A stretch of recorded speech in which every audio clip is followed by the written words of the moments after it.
Et bonjour à tous, c'est Karine et on se retrouve pour une nouvelle vidéo, la première de l'année 2025. J'en profite donc pour vous souhaiter mes meilleurs vœux pour cette nouvelle année, qui j'espère va vous apporter beaucoup de joie, de réussite et une très bonne santé. L'objectif de cette vidéo est de faire une rétrospective de 2024 de la chaîne Carnet de Jeux et également de vous parler de ce qui nous attend pour 2025 sur la chaîne. Alors l'objectif, ça reste de ne pas entrer trop dans les détails et de simplement faire un petit tour de ce qu'a été l'année 2024. Allez, c'est parti. Donc en premier lieu, j'ai mis les 10 vidéos qui ont le mieux fonctionné sur notre chaîne. Donc on a le traditionnel top 10 des meilleurs jeux solo. Là, je suis vraiment étonnée, je découvre en fait un peu en même temps que vous que sur cette vidéo, j'ai presque atteint 10 000 vues. Ensuite, on a la vidéo sur les 10 constats jeux de société de ma part, voilà, après 4 ans à jouer aux jeux de société, qu'est-ce que j'en pense? Donc là aussi, on a eu quand même beaucoup de vues, plus de 7000. Pour nous, c'est quand même vraiment, vraiment rare, hein. D'aller même au-dessus de 3000, c'est vraiment très, très, très rare. Donc ça, c'est vraiment les deux vidéos qui ont le mieux fonctionné. Ensuite, on a la vidéo sur le top 200 solo sur BGG, donc l'édition 2024. Donc en fait, cette vidéo montre le résultat des votes des joueurs solo sur BGG. Donc c'était vraiment une vidéo beaucoup trop longue.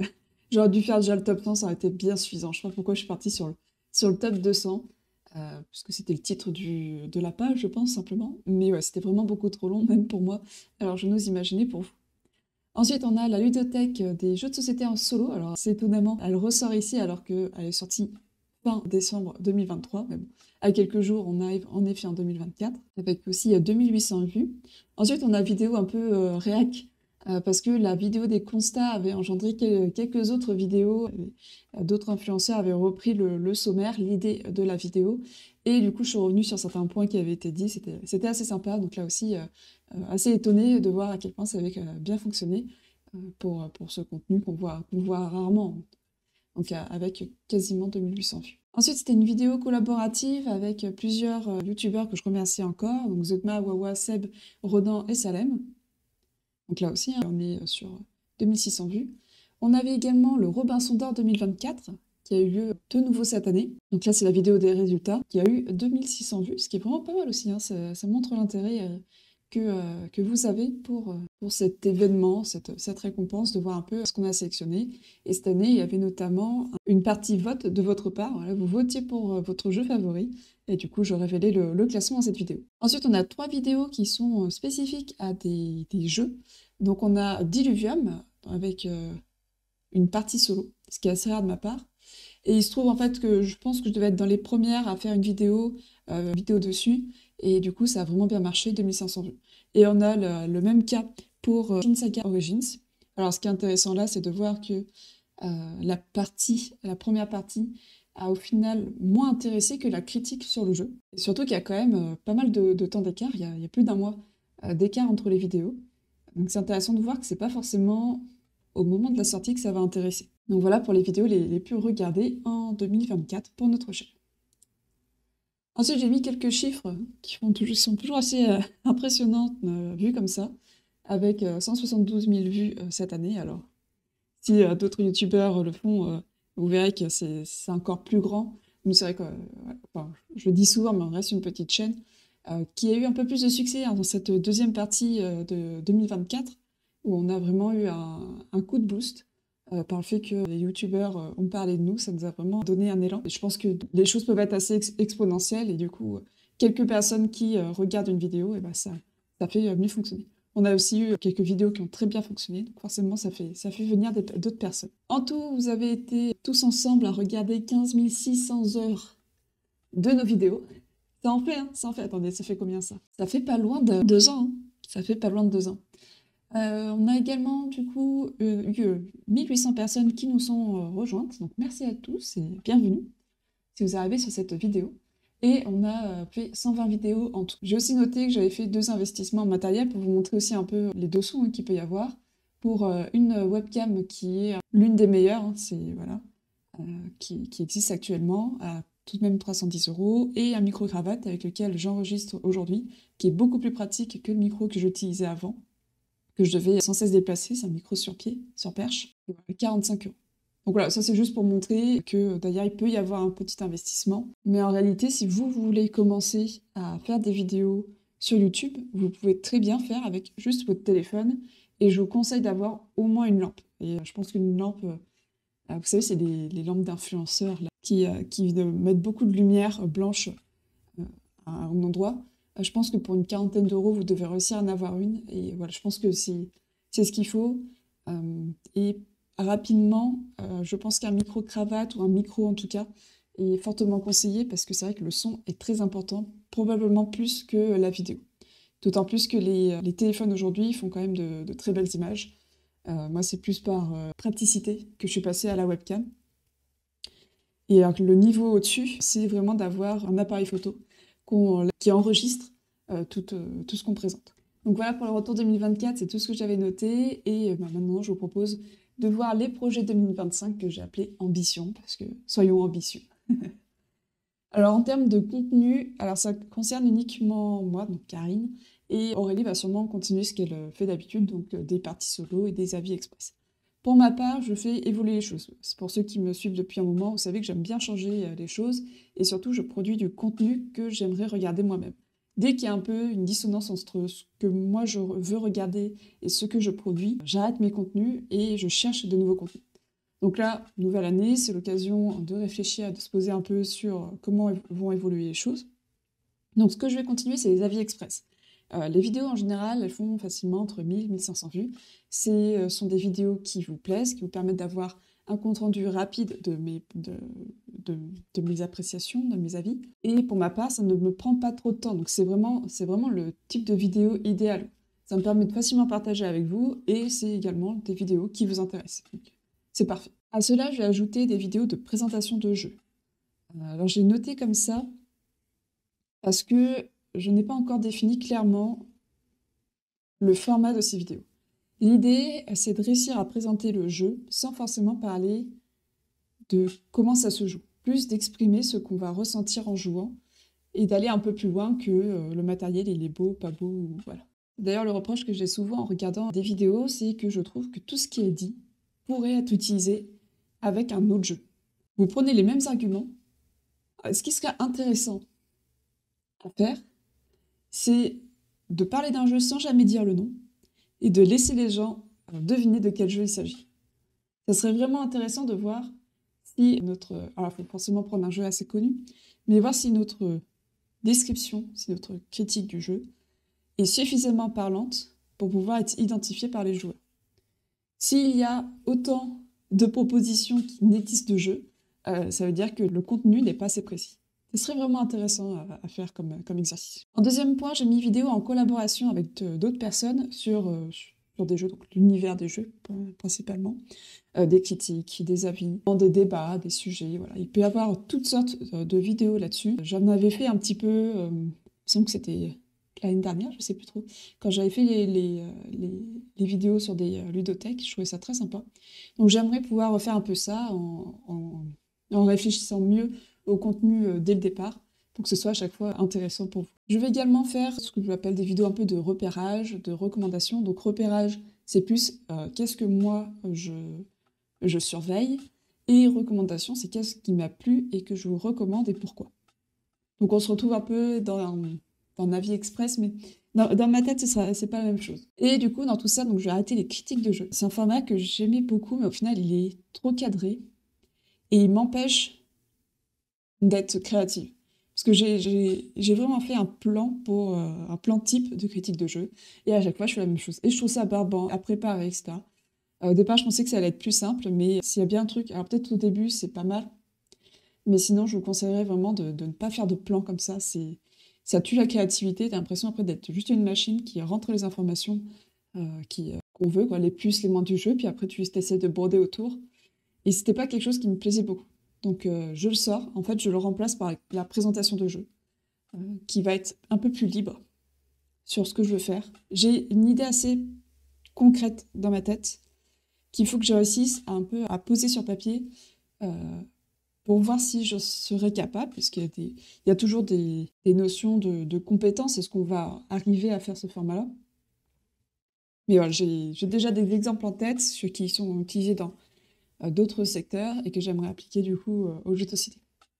Les news solo, ça sort. Pourquoi ça sort? Parce que c'est trop calendaire.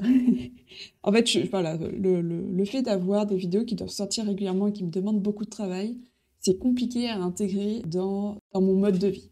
Je sais que Zugma y arrive et il y en a d'autres qui arrivent à le faire en plus de leur travail et de leurs autres activités. Moi, souvent, des fois, j'ai pas envie, j'ai pas le moral et du coup, je saute un mois. Alors, c'est pas très grave parce que le mois suivant, vous êtes toujours aussi nombreux à regarder, mais ça me plaît pas non plus de ne pas pouvoir être régulière alors qu'il faudrait sur ce sujet-là être régulier.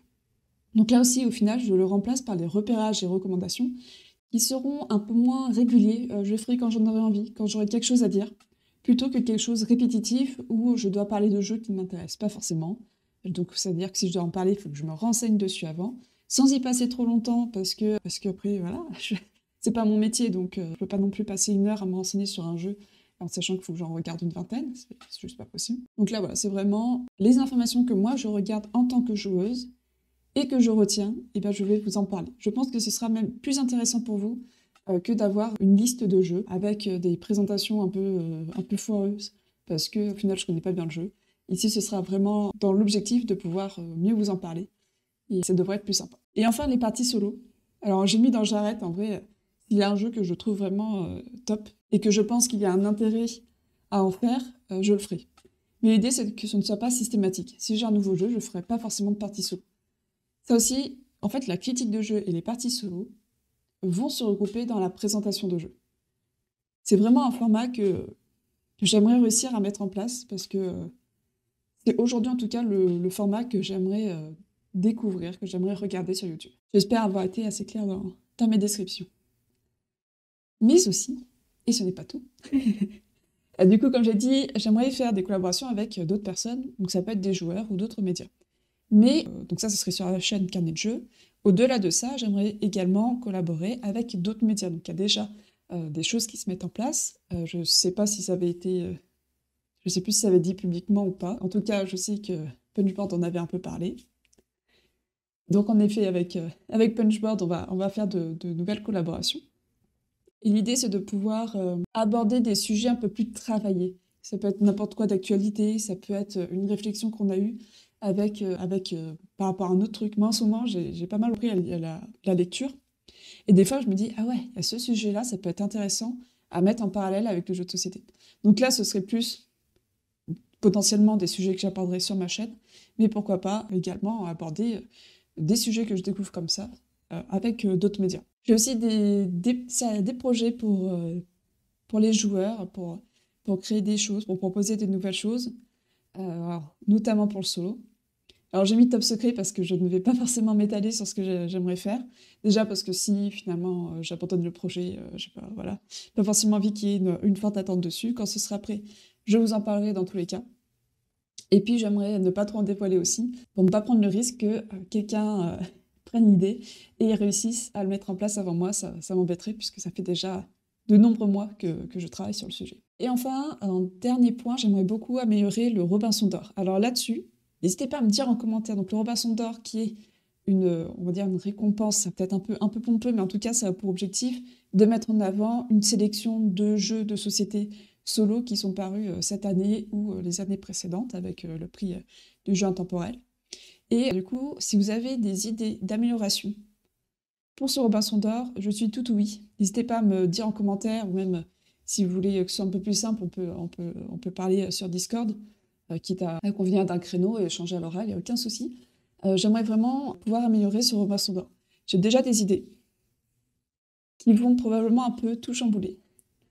Déjà que la 2e édition n'était pas pareille que la première, mais je pense que la 3e risque d'être encore bien différente.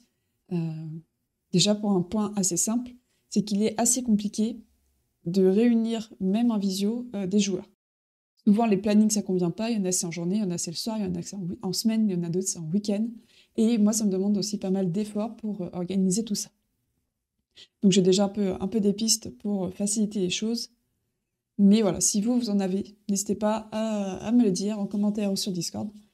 Ce serait avec grand plaisir. Alors, j'ai fait une petite diapo. Quels objectifs perso? Oui, parce que dans tout ça, je me suis dit, qu'est-ce que moi, j'ai envie de gagner, entre guillemets. Pourquoi est-ce que je le fais? Donc il y a une première étape, un premier point, qui est celui d'acquérir de la connaissance sur le monde du jeu. Donc comme je l'ai dit, c'est en fait se détacher de l'objet et s'intéresser à tout ce qui se passe autour du jeu de société.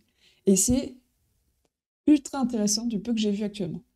Donc c'est développer ma connaissance sur le monde du jeu. Des collaborations avec d'autres chaînes, donc ça c'est ce qu'on a vu précédemment. L'objectif est de pouvoir en fait proposer des vidéos que j'aimerais moi-même regarder, et en cela, en participant, je mets ma petite pierre à l'édifice pour pouvoir proposer ce genre de... Et après, alors j'ai mis limiter l'acquisition de nouveaux jeux, avec un objectif de 6 dans l'année. Parce que vraiment, mon objectif, c'est plus de traiter les nouveautés. Alors on parle parfois d'élitisme dans les jeux, notamment du fait que si on considère que certains jeux sont meilleurs et que les autres ne valent pas forcément le coup, c'est qu'on est élitiste. Moi là-dedans, je me reconnais de plus en plus. En fait, je n'ai pas envie de perdre mon temps sur des jeux qui n'ont pas grand-chose à apporter. C'est pas mon job, c'est le job des éditeurs de faire des bons jeux. Donc si je considère que le jeu n'est pas bon, je ne passerai pas de temps à le faire. Peut-être que je jugerai trop vite, et peut-être que quelques mois après, on me dira c'est le meilleur jeu de tous les temps. C'est pas grave, j'ai encore du temps, je pourrais le découvrir. Il y a peu de jeux qui ont vraiment une durée de vie aussi limitée. S'ils ont une durée de vie aussi limitée, c'est que ça valait pas le coup. S'ils fonctionnent, il y aura des réimpressions, des rééditions. Donc là-dessus, je m'inquiète pas trop. Donc là, c'est vraiment histoire de dire, les nouveaux jeux, c'est pas ce qui m'intéresse. Alors j'exclus les jeux d'ambiance. Bon, c'est pas ce que j'achète le plus dans l'année, je dois être à 1 ou 2. Et également les extensions. Parce que pour le coup, de plus en plus, je me dis qu'il vaut mieux avoir quelques bons jeux dans sa ludothèque, mais avec du contenu très riche, avec une certaine limite. Sans entrer dans les détails, je pense qu'un jeu qui a trop d'extensions devient injouable. Et ça semble se confirmer de plus en plus. Mais bref. Donc voilà, 6 nouveaux jeux dans l'année. Donc ça inclut en fait les jeux solo et les jeux experts pour jouer à 2. Ça peut faire peu, parce que du coup c'est 1 tous les 2 mois. Mais l'idée c'est aussi de rejouer à mes anciens jeux, les jeux que j'ai déjà dans ma ludothèque et que j'ai parfois du mal à sortir. Et dans cela, je m'ouvre aussi la porte, la possibilité de pouvoir emprunter des jeux. Si un jeu, je sais pas trop s'il va me plaire ou non, plutôt que de l'acheter ou de le demander à l'éditeur, je vais plutôt essayer de voir avec d'autres joueurs avec qui voilà, on s'entend bien et en qui on a confiance, s'ils peuvent me le prêter. Et on va être honnête, derrière tout ça, il y a une forme de philosophie, de mode de vie, qu'après j'aimerais pouvoir transmettre. Mais pour le transmettre, il faut déjà le vivre. Donc voilà, il y a aussi un peu une démarche là-dedans qui me correspond plus, à ma philosophie, à mon mode de vie, et qu'en fonction des résultats, on va dire, de l'expérience, de pouvoir la partager. Alors très rapidement, j'ai mis aussi quels objectifs de publication, parce que je l'avais mis l'année dernière. L'année dernière, il me semble que j'avais dit que je voulais à peu près 500 vues par vidéo pour continuer, et c'est le cas, on est plutôt à 1000 vues aujourd'hui, alors pas au bout de 48 heures comme j'ai vu sur mon deuxième point, plutôt au bout de... Enfin, ça dépend. Il y a certaines vidéos, c'est au bout de 48 heures, puis il y en a d'autres, c'est plus long. Et j'avais également eu le souhait d'atteindre 2500 abonnés, et ce qui m'aurait méga plu, ça aurait été d'atteindre 3000 abonnés. Et il se trouve qu'on a dépassé les 3500 abonnés. Donc c'est juste énorme. J'y croyais même pas. Il y a 1 an, je n'y croyais pas du tout.